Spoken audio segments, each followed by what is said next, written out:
For me, I thought we had a good weekend. I thought we went into Windsor. We were down in the third period in the game. We probably should have been up 5-1.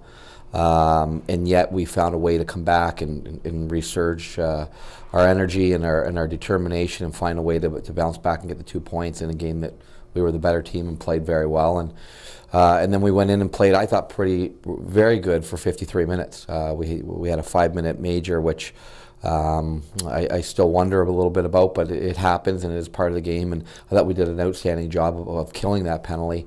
I thought our penalty killers were great, but yet it drains your bench, and that guys are sitting for almost 8-9 minutes of real time, and then your killers are out there going full out, and it drains them out. And then we made a couple mistakes that ended up costing us the game. So I was disappointed for the players. I really thought they deserved better in that game, but they do even out throughout the year. And then the next night we were very good in Plymouth, a team that was desperate and come hard early, and I thought our team did some good things, and yet I still throughout the weekend thought there was things we could work on.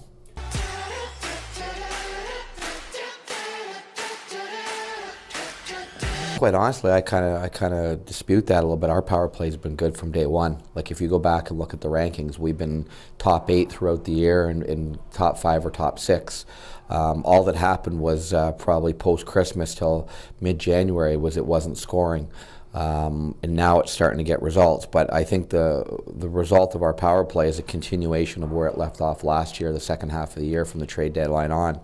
Our power play has done a great job of breaking out. Our entry plan is good, and our guys have done a great job on the setup and recovery of pucks. But at the same time, you have to execute and get pucks to the net. And I thought our guys both units have done a very good job of that.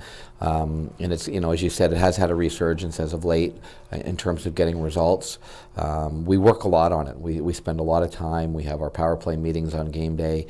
We spend a lot of time in practice. We break it down into small elements. We don't work on it as a whole. We work on it in pieces. We work on just the breakout or just the entry or puck retrieval or face-off sets, and then even in-zone sets where we work on, whether it's design plays or, being able to take what the opposition is giving us and kind of, ad-libbing it a little bit as you would in football. As you just make an audible, and when you see a team do a certain thing, our guys have to be ready to play the chess game.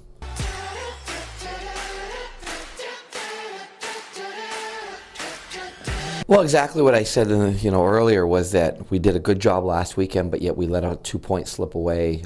There was areas of our game at all 3 games that we could be better, especially our D zone coverage. I think that where we were earlier in the year, the first 35 games, we've got to get back to that a little bit more connected as a group and playing as 5 men in our zone, better on our box outs and fronting shots. And just managing the puck on our breakouts and exits. So I think if we can get back to doing that, have a little bit more determination, getting everybody on board. Now we're starting to see 3 lines go.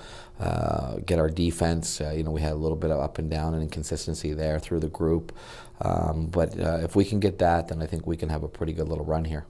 This is my home. Been there about 12 years. This is the tree that once shaded my backyard. And here's what happened when a storm blew through our neighborhood. Oh man, what a disaster. Fortunately, my wife knew just who to call. The experts at Balfour. So to recap, my home before the storm, my home after the storm. Or the way I see it, my home before Balfour, my home after Balfour. Balfour, your home, your life, our promise.